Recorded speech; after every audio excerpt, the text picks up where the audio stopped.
শুভ দুপুর বন্ধুরা। আজকে সিম্পল রান্নাবান্না করব। আজকে আলু ভর্তা, ডিম ভর্তা, মসুরির ডাল, চিংড়ি মাছ ভর্তা করব। এজন্য আলু আর ডিমটা সিদ্ধ বসিয়ে দিয়েছি। ও আরেক চুলাতে আমি ডাল বসিয়ে দেবো, জন্য ডালগুলা ধুয়ে আমি চুলাতে বসিয়ে দিয়েছি। ডালগুলা সিদ্ধ হয়ে আসছে, তখন দিয়ে দিলাম পেঁয়াজ কুচি, রসুন কুচি, দিয়ে দিলাম কাঁচামরিচ, একটু জিরা বাটা, লবণ, হলুদ দিয়ে যখন পুরোপুরি সিদ্ধ হয়ে গেছে তখন ঘুটনি দিয়ে ডালটা ঘুটে আমি বাগার দিয়ে দেব। এজন্য বাগারের জন্য নিয়ে নিলাম তেজপাতা, শুকনা মরিচ, পাঁচ ফোড়ন। এগুলা যখন ভাজি হয়ে গেছে দিয়ে দিলাম পেঁয়াজ কুচি। পেঁয়াজ কুচিগুলো যখন লাল লাল হয়ে গেছে তখন ডালে বাগার দিয়ে দিয়েছি।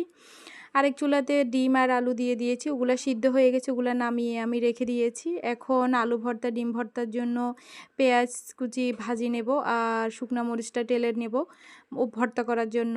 ওইগুলা টেলে আমি একপাশে রেখে দেব, পরে ভর্তা করব। আর এখন চিংড়ি মাছ ভর্তার জন্য আমি কড়াইতে চিংড়ি মাছগুলা দিয়ে দিয়েছি। চিংড়ি মাছগুলা লাল লাল করে ভাজতে হবে, এই জন্য দিয়ে দিলাম চিংড়ি মাছের ভর্তার জন্য কাঁচামরিচ আর চিংড়ি মাছের জন্য একটু হলুদ, একটু লবণ দিয়ে দিয়েছি। একটু লাল লাল করে ভেজে নামিয়ে নেব। শিলপাটায় আমি বেটে নেব ভর্তা শিলপাটা বাটলেই মজা লাগে। এজন্য আজকে দুপুরে আমাদের রান্নাবান্না আলু ভর্তা, ডিম ভর্তা, চিংড়ি মাছ ভর্তা, মসুরির ডাল।